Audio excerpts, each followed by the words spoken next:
Welcome back to Workpay Podcast. I'm joined today by two of my beloved colleagues who I will introduce in a bit. The topic of today is that the payroll nightmare. We're going to discuss the payroll nightmare, managing multiple African countries. After this, you will know how to get grip, insights, and consolidation on a scattered payroll setup across Africa, which we see a lot with our customers. And I'm really pleased to have you back at this episode. The previous episodes, we had our two founders, Jack and Paul, and there we discussed the more strategic context of EOR and payroll outsourcing. And today we're going to dive a bit more into the operational bit of payroll and payroll outsourcing. I'm joined by two of my colleagues from the operations team. They are Joshua and Boris, and I would like to ask you to introduce yourselves. So, who would like to start? Joshua, go ahead. Joshua. Cool. Thanks, Stein, for the introduction. My name is Joshua Gishoibi. I head the payroll team here at Workpay, the global payroll team here at Workpay, where my work is just to oversee the global payroll operations across all our entities in Africa. So I head a team of approximately around 7 individuals. Some are direct, some indirect, and I also oversee the partnerships that we have across the different jurisdiction where we have entities, and also oversee the compliance bit of it on a month-to-month basis. Yes. Thank you. Welcome. Thank you very much. Boris. So I'm Boris McGuire. I'm the Chief Operating Officer at Workpay, and I come to that role with just about 11 years of experience of operating different types of technology businesses across the African continent. At Workpay, I oversee all of our customer operations. So our product and engineering team builds amazing things. Our sales and marketing team brings that story around the world, and the role of operations is to fulfill that promise, to make sure we are deploying the product and building services around it that live up to what our customers need and expect as they try to operate across a very challenging operational environment, business environment in Africa. Thank you. Thank you so much for that. So we're going to discuss 6 statements all around this whole operational context of running payroll and compliance. And I can already tell you guys that the operational part of a payroll and EOR company is like almost like Champions League, right? It's quite complex, and but that's, I think, our strength at Workpay. So I hope you are ready for statement 1. Statement 1, scaling across Africa doesn't just scale your business, it scales your back office. Boris, what do you have to say about that? Well, I recently heard a statement that I recall hearing very early on in my time, again, 11 years ago when I first came to Kenya from a career in the US, that someone said, Africa has very many businesses and not enough business, which I think speaks to the challenge of a lot of smaller scale businesses. So if you are trying to scale your businesses, it's essential that you go international and that you scale across the continent. The GDP of Kenya is equivalent to the GDP of Boston, a small city in the United States. So if you really want to scale, if you really want to become a unicorn, if you really want to be a leader in your field, you've got to be in many, many different countries to achieve that scale. And if you are scaling, you want to scale efficiently and achieve the economies of scale. But because Africa has so many different regulatory frameworks, so many different levels of, I would say, like sophistication or advancement in how the tax revenue authorities operate, how digitized they are or are not. Some are incredibly advanced, some still very manual. Because of all those differences, if you are not careful, when you scale your business, you will just end up scaling your back office operations almost linearly, so you won't achieve those efficiencies, you won't achieve those economies of scale. You'll have an HR and a payroll person in every country, if not multiple, and you're scaling now for scale's sake, but not scaling towards actual profitability and efficiency in building a healthier business. So unless you can find a way to consolidate and centralize and kind of unify while your sort of the revenue side of your business is scaling across borders, the cost centers you want to keep pretty unified and localized if you can, and that's what we provide. Yeah, and are there any specific countries you have in mind where that in-house headcount approach usually break?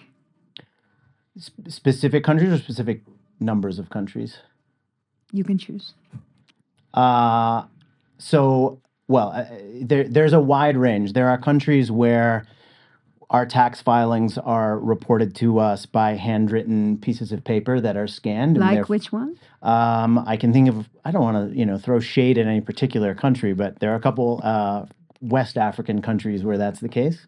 And companies then just don't know before they might enter that market that that's the case, right? Yeah, and particularly if you've done business in, say, Kenya, where it's very digitized, quite efficient, or South Africa, where one might integrate directly with the tax authority, everything's online, employee portals, very advanced. There can be a country next door, just the other side of the continent, that just hasn't gotten there yet, even though the economy of that country might be flourishing and you might very well want to do and be successful at doing business in there. You will find a very, very different way of managing that back office. So if you're moving from Kenya to Uganda, you might find that you can maintain a team in one of those two places. But if you're moving from Uganda to Ivory Coast or Namibia or Zimbabwe or Morocco or Tunisia, where you're entering completely different societies and completely different legal frameworks and completely different sort of systems for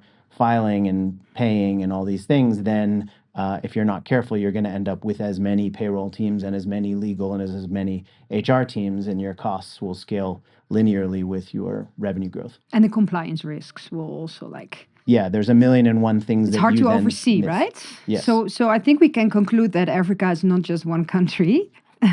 We know it has, I think, 54 countries, right? So even depending on who you ask, yes. Okay. So and Joshua, you know better than like anyone else, I think, what the day-to-day payroll complexity is, since you take care with your team also on the customers who outsource their payroll to us. So how is that for you? Well, I'll say it's like let's take it like it's like peeling an onion, okay? And each peel requires a certain skill set to peel it off. So what Boris has talked about mostly is the business part of it. Now, when you come to the operational bit of it, you have to start peeling one onion. Do you have the right directors for each country you scale? Do you have the right partners? Do you have the right professionals like payroll and HR, as Boris has said, the legal team? And with every peel you take out, you reveal something else. So let's say you want to scale in a new country, you need to find the right director. Do you trust this director? Will they help you with the administrative bit of setting up in that country? Let's say that is sorted. Now you go to the final bit, just like Boris has said. Is it automated? Is it manual? You find a country that is manual. That means now you have to ask yourself, will your operations be handled in one central place like a headquarter, or will you have local operations? If you don't have local operations, you need to rely on partners. Do you trust them? If you trust them, or if you don't trust them, you still have to answer the question of for how long will you stay compliant in that jurisdiction with the manual processes that are there. The partner will share receipts once in a while. Do you have a way of verifying that they are original? Do you have a way of verifying that the actual filing has taken place? So that means you need to do another layer, peel another layer, where you need to find somebody who will do an independent investigation for you. And now this shows you how scaling in one country can end up being just, you might just think, it's just filing. Will you pay people here and there? We are good. But you end up realizing that there are other unknowns waiting for you behind the door. So it's like a big chain and they all have their own piece, and it can every single part of the chain can go Exactly. wrong, Exactly. and like let alone And you know the how they say complexity of many African countries, right? exactly. And they always say uh, what can go wrong will definitely go wrong. Okay. Yes. So there's always something looming waiting for you, whether you are aware of it or not. So scaling in Africa or in any new jurisdiction is always a nightmare for any company. Yeah. And it has a lot of unknowns, a lot of you might think you've done your research well, but trust me, there's always something lurking in the dark. Yeah. Yeah. Yeah. Thank you so much for sharing that. Thank you. I think it just shows also the complexity, right, of what especially you guys in the team are doing every day, trying to or not trying, keeping up with the complexity and the compliance of every jurisdiction. So that leads us to statement 2. With payroll spread across 5 providers and 5 spreadsheets, nobody actually knows what you paid last month. Well, Is that true?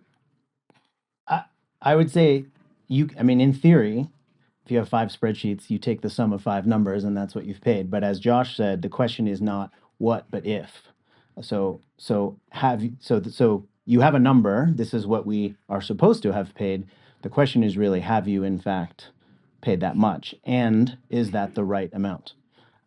Because like we say, you have these very different frameworks, tax frameworks, very different banking infrastructures. Things are constantly changing. When we first went into Zimbabwe 5 years ago or whatever it was, it wasn't until we'd filed a few times that we understood that there was an AIDS levy, and that the AIDS levy is a separate and distinct statutory filing from income tax, but it is actually filed as part of income tax. It doesn't have its own separate filing. So even with our own experience and our own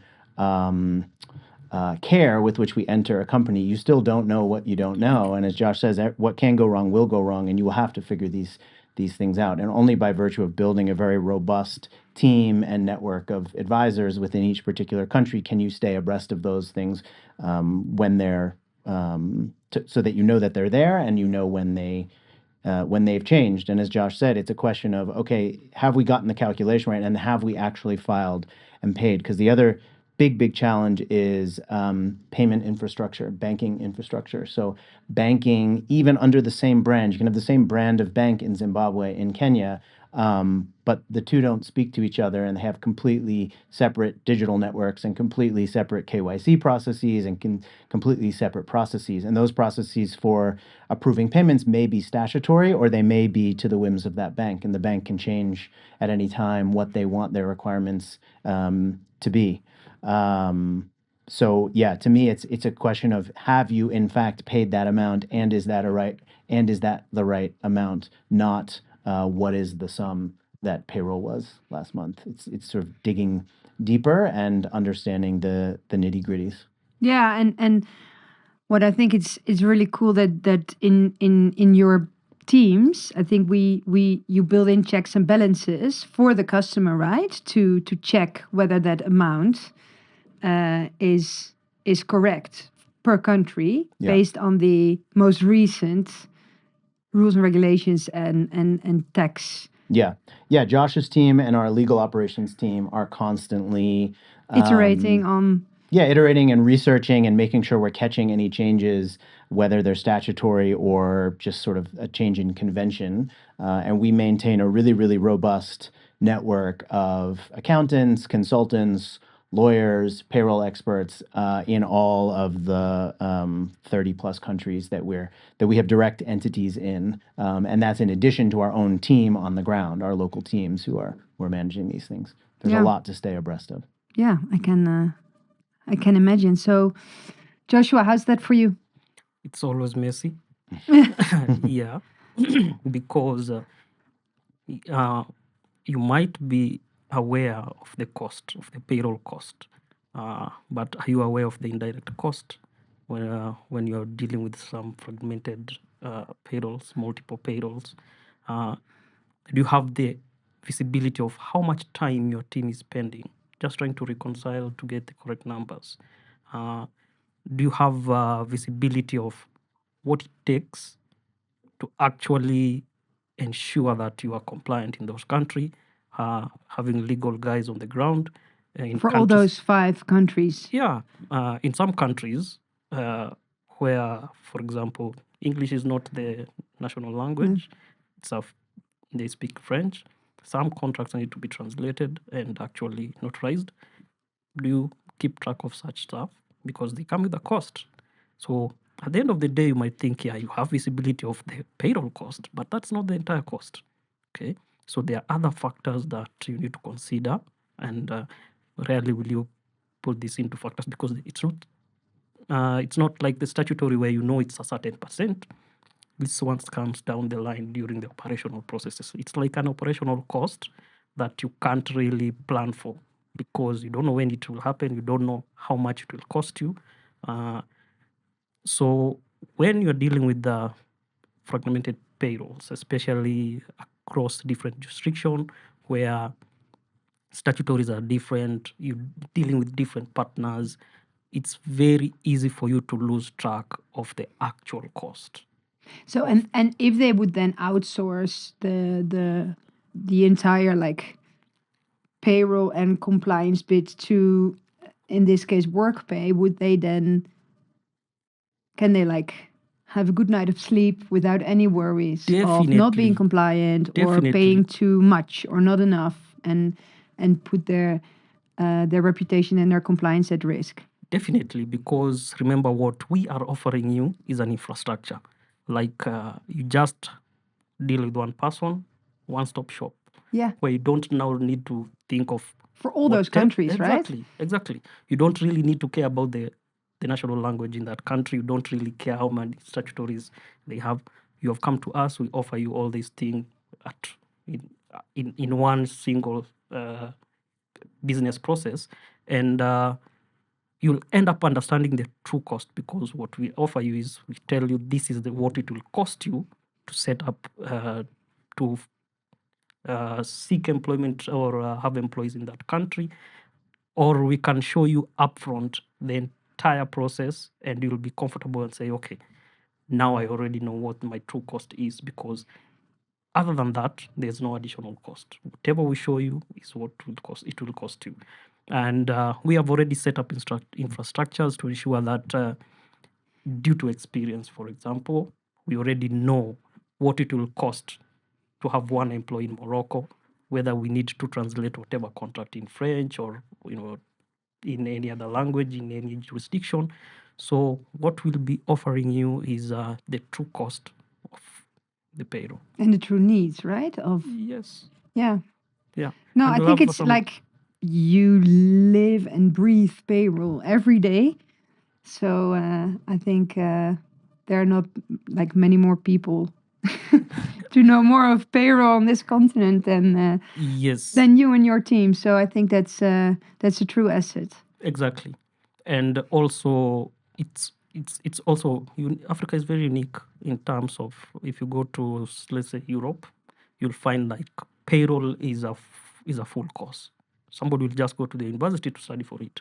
In Africa, nothing of such exists. So you'll always depend on It's so experienced fragmented, people. right? Yeah, And yeah. so many changes. It's hard to keep up. Exactly. So you'll always depend on people, professionals who are very experienced, and they're scarce. Yeah.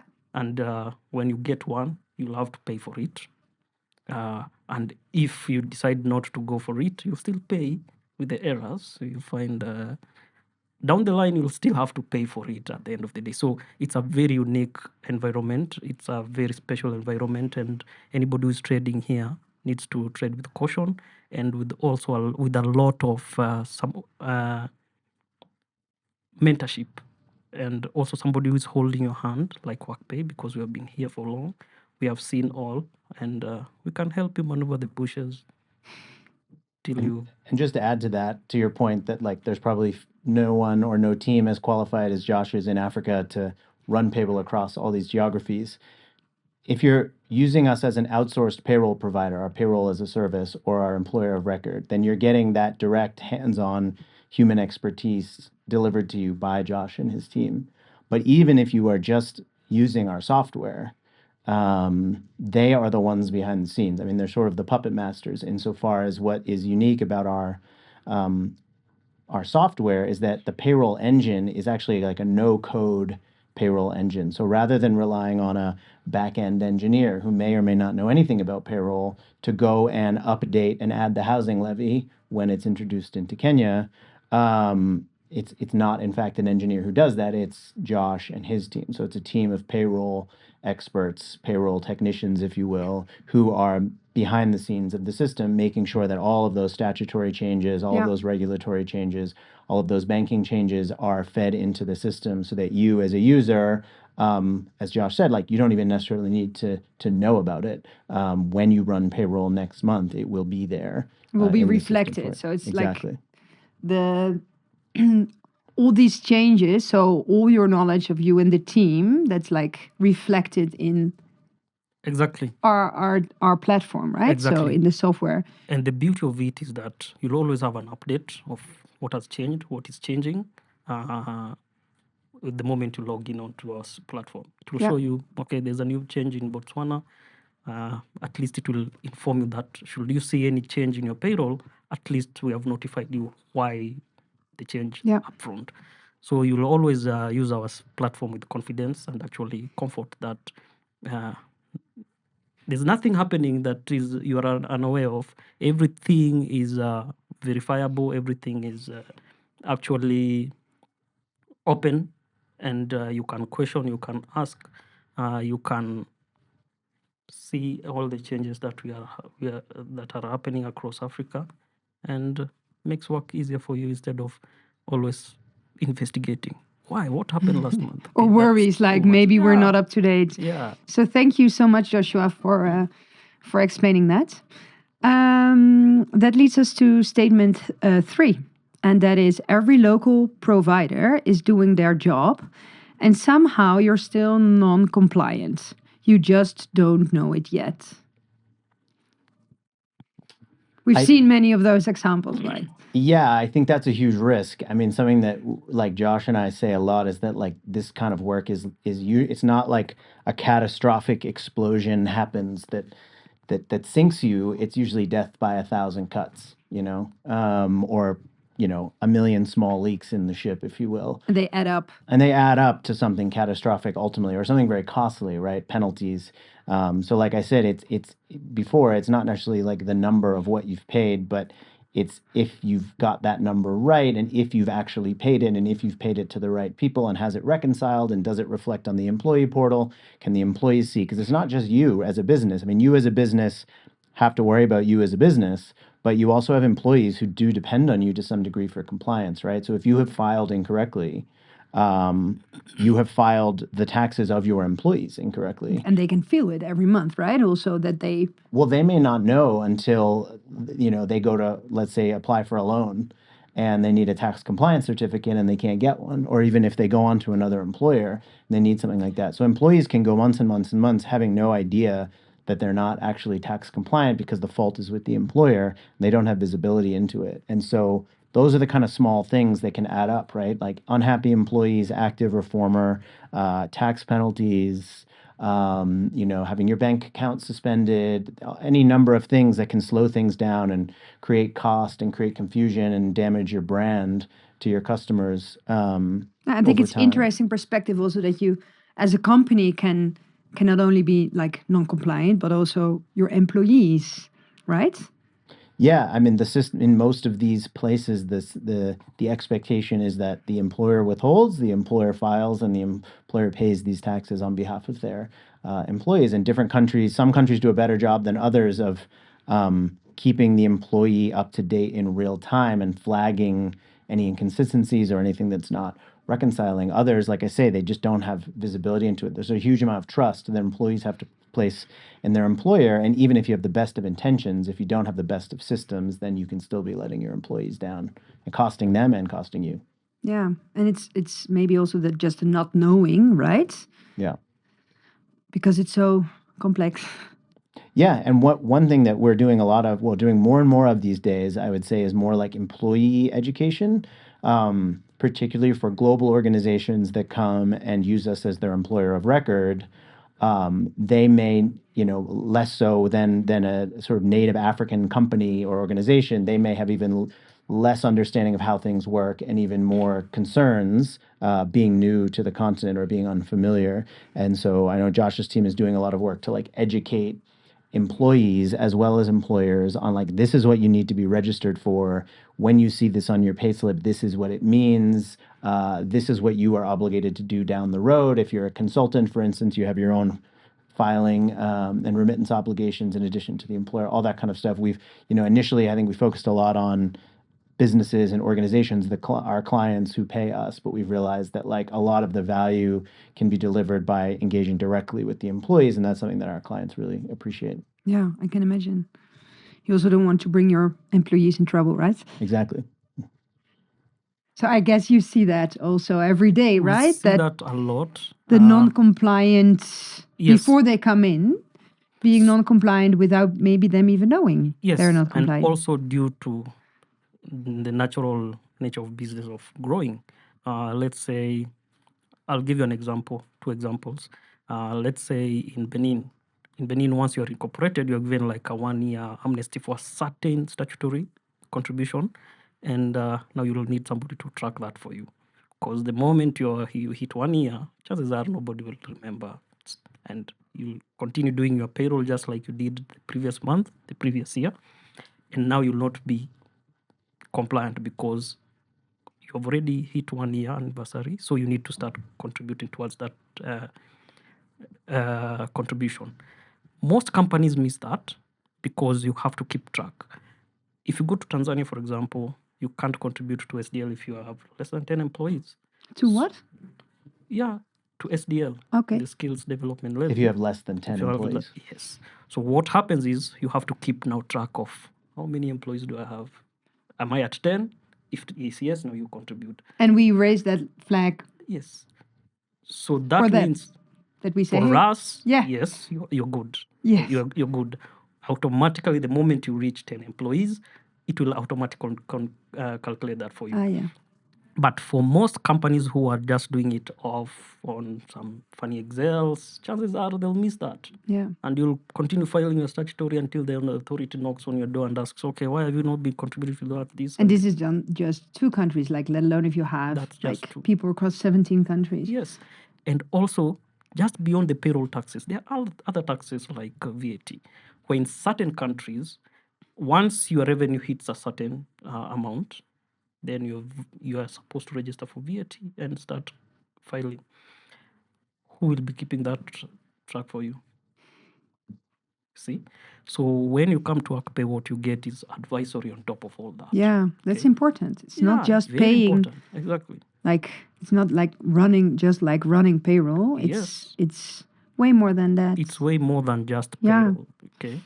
Yeah. So these are the kind of things we normally see on a day-to-day basis in countries where social security is pegged on the minimum wage. Yeah. Minimum wage keeps changing every 1 year. Who will be keeping track for you if you are doing it in-house or if you are just using some funny Excels? No one will update you on there's a minimum wage that has changed in, let's say, Madagascar. Yeah. And that affects your social security. So you almost need like a whole in-house payroll team too. And researchers. Yes. Right. Consider, because the payroll world, the payroll field needs consistent research day in, day out. You can't say, I researched last month, now I'm good. Somebody has a bill in parliament waiting for the president to sign it. And let me give you an example like what happened in December of 2024. On the 27th, something happened in Kenya. Most companies were not prepared for that because things like SHIF, affordable housing levy, now they became deductibles. And if you ran your payroll before 27th, then that means you were using the old rates, yet employees are expected to enjoy the benefits of contributing towards affordable housing levy and SHIF. So there's a lot of things we need to keep track of if you're doing the payroll in-house, and we have seen this a lot, where companies just run payroll like they normally do, but down the line they end up being non-compliant because nobody updated them that things have changed. Okay. Yeah. Yeah. So we see Okay. this a lot. Thank you.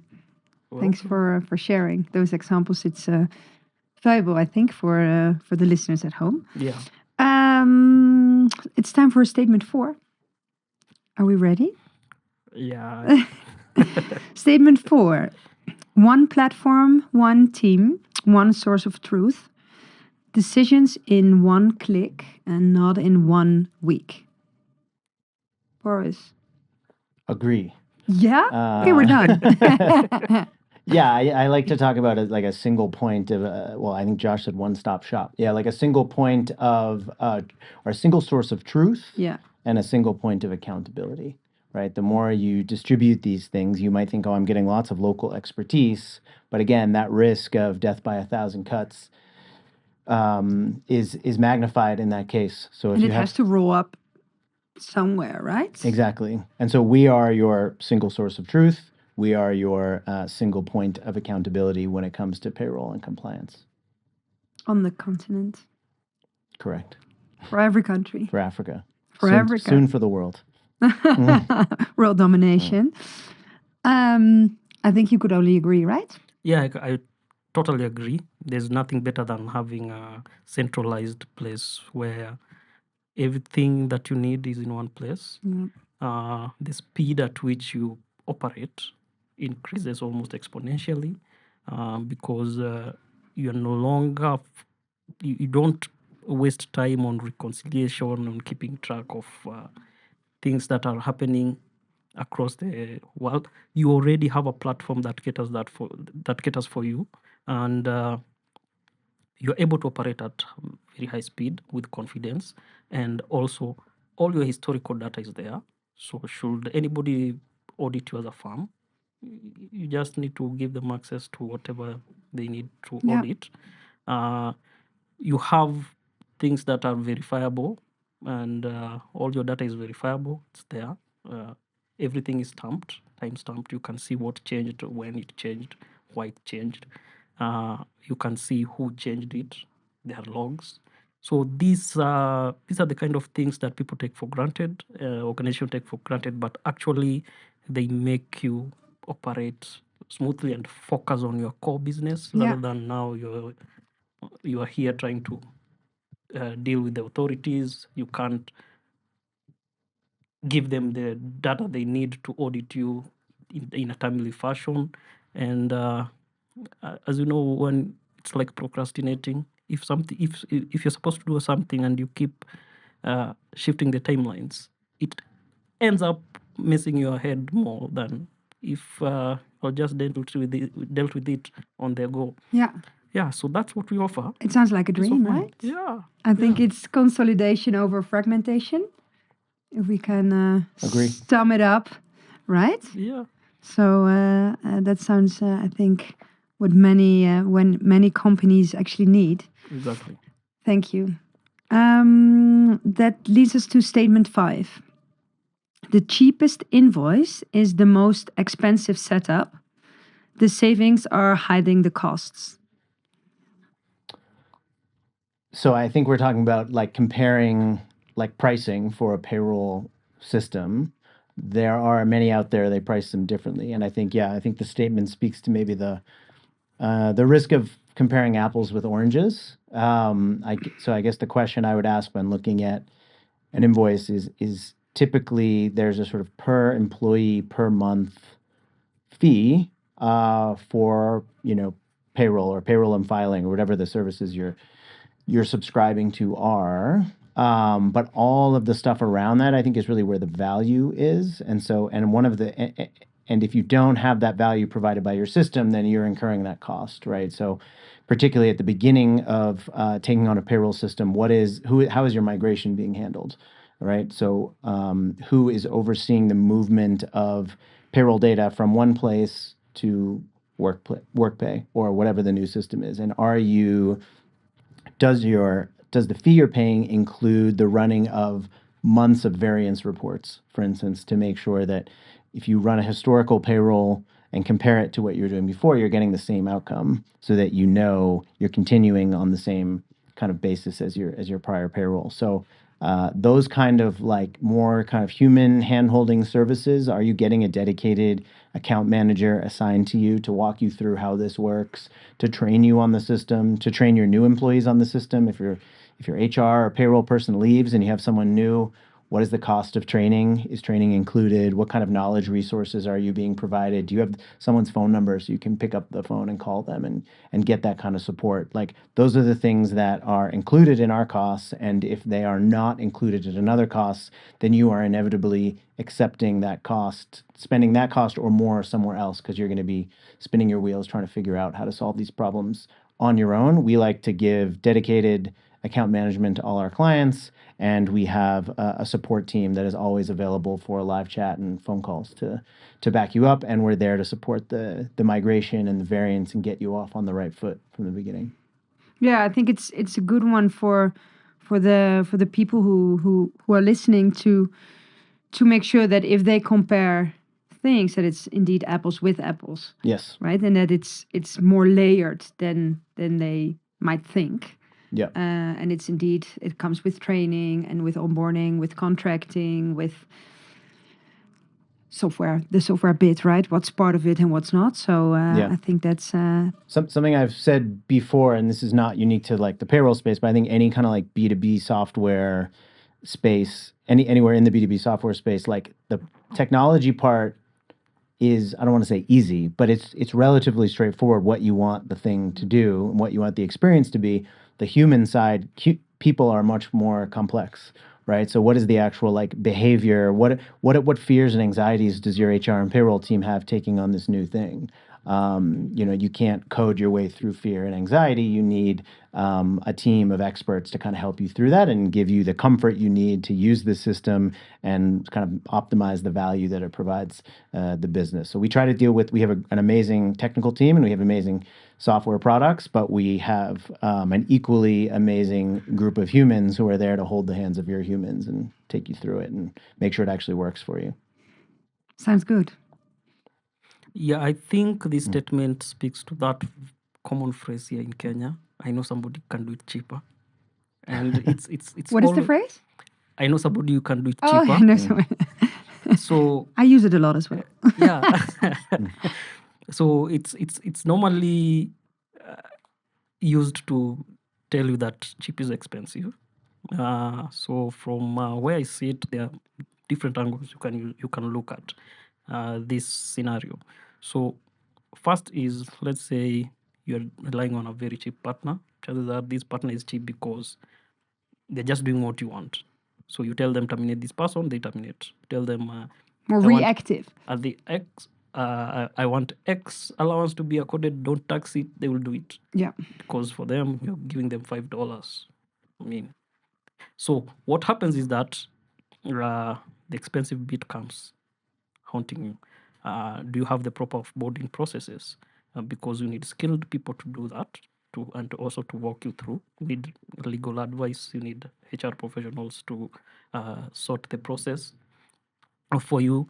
You need payroll professionals to actually compute the right severance and terminal dues.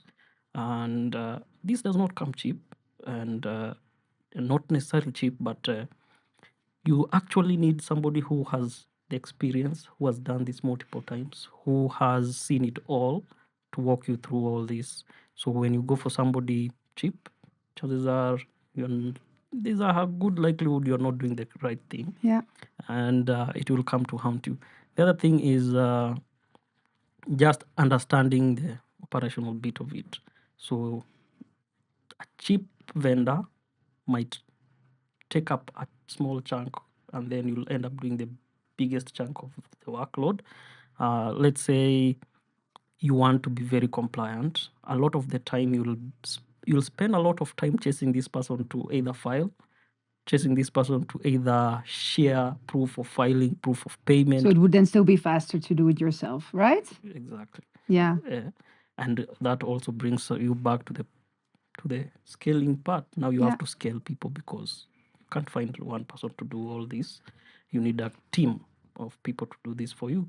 So it's always a challenge, and also a question that most organizations need to ask themselves and ask, do we really need to deal with somebody who's cheaper, will cost us more in the long run, or should we look for somebody who actually knows what they're doing, they have the correct team, they have the correct infrastructure, and they can help us with this administrative bits of either the payroll or whatever you want to offload from your business, so that you can focus on your core Yeah, or business maybe as well. we should like conclude that you should not just let you fool by a quote, right? Just try to really understand what the value for money is and what you get for Exactly. the price, and it's more than just a software or just service X. It's also with training, with other parts of technology, other services. So I think that's good for the people to keep in mind. So Yes. thank you for that. That brings us to the final statements. Statement 6. We're almost done, guys. Man.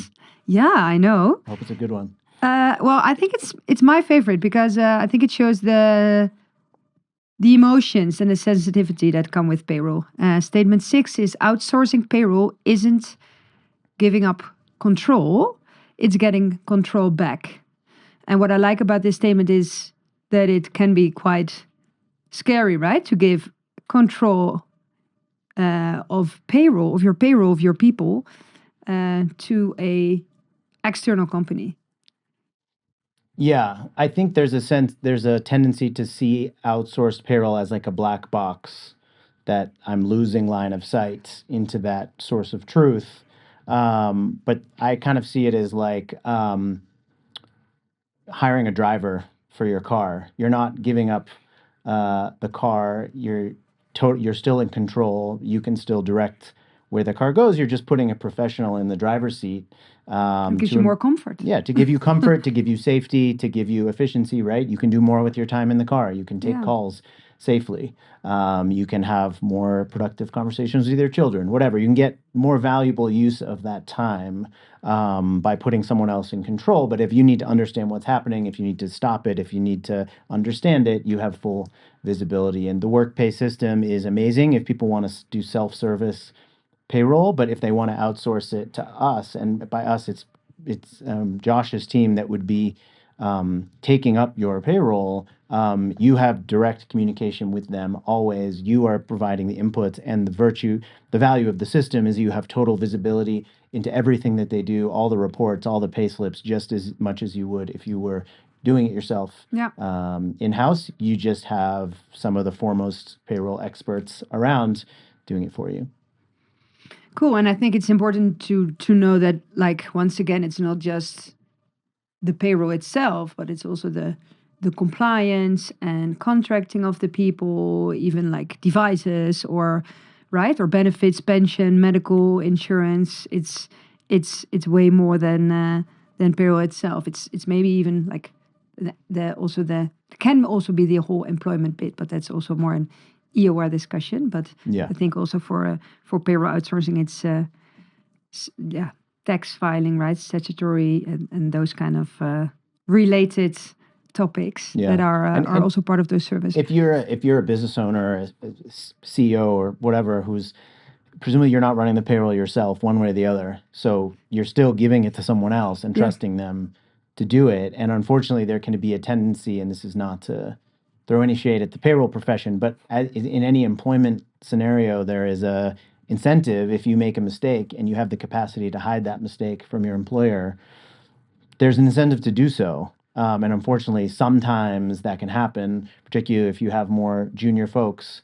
Either they may not even be aware that they're repeatedly making a mistake that is going to compile over time, or they may become aware and may try to fix it themselves, and that may not be the best thing for the business. Even if you would want them to bring it to you so that you could solve it together and that it could be a learning moment, that isn't always what happens, unfortunately. And so I think the good thing about hiring a payroll company is that because we're aware of that, there's all sorts of layers of redundancies and cross-checks and accountabilities, both digital and human, that are put in place to make sure whether there's an intentional mistake that's not caught, it gets caught at the next level, or if there's a mistake that's made and somehow isn't surfaced, it ultimately gets surfaced sooner rather than later, and you don't suffer that death by 1,000 cuts. Thank you. Josh, you have 1 minute to Yes, share your thoughts, and I like what I'm Boris afraid we has then said. have to wrap it up. Yes, I like what Boris has said about running payroll internally. You might have a way of hiding things. So yes, that is more common than people think, and also people tend to think that just because your proximity, you are very close to the payroll, you have control. Proximity does not translate to control, and it also does not translate to independent verification, because just like the picture that Boris has painted, uh, I know Boris. I know what, even if I give him something, I know what he'll look for and what he'll not look for. So I can hide something very well from Boris. But if I outsource that, or Boris has outsourced that, that person does not know what Boris will look for, and it will be upon them to actually ensure that they're very compliant. They're doing everything by the book, because now Boris has he's now the person judging this person's work from the outside. It's like having a maker checker when you outsource, where you are now the checker. They are the makers, you are the checker. And it will always be easy for you as an organization to have visibility of what is happening, to have more information, more analysis. You can actually spend more time now on analyzing, because if you spend a lot of time doing the payroll, chances are you think you already know the cost or the data itself, but you don't. But if somebody else is doing it, now you have you can actually say, okay, I really need to understand what is happening here, and it gives you the independent verification of internally that you actually need to run your operations internally smoothly.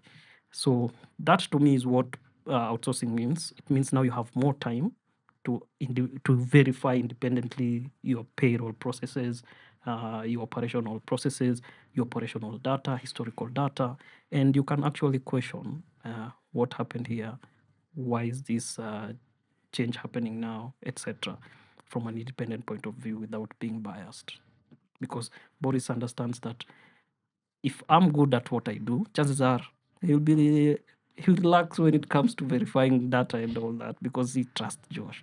So Thank you. when you outsource, now you are no longer biased, and you will have full visibility of what's happening. Thank you so much. Wow, I think we're done. So I think I hope we all learned a lot today. So I think many things were discussed on outsourcing payroll. I think from the whole more sensitive, emotional part of thinking that you lose control.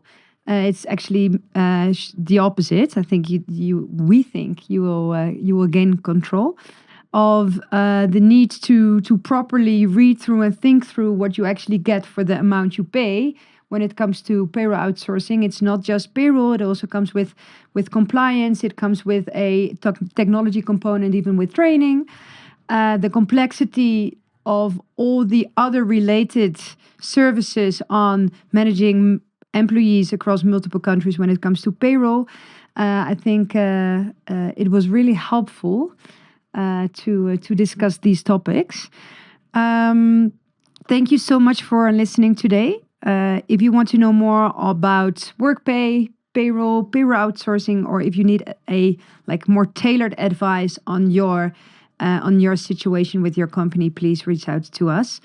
We are very happy to help you. I would like to thank both Joshua and Boris to take the time today to discuss the topics you deal with it on a day-to-day basis. So thank you. Keep up the good work. Thank you. And see you in the next episode. Thank you.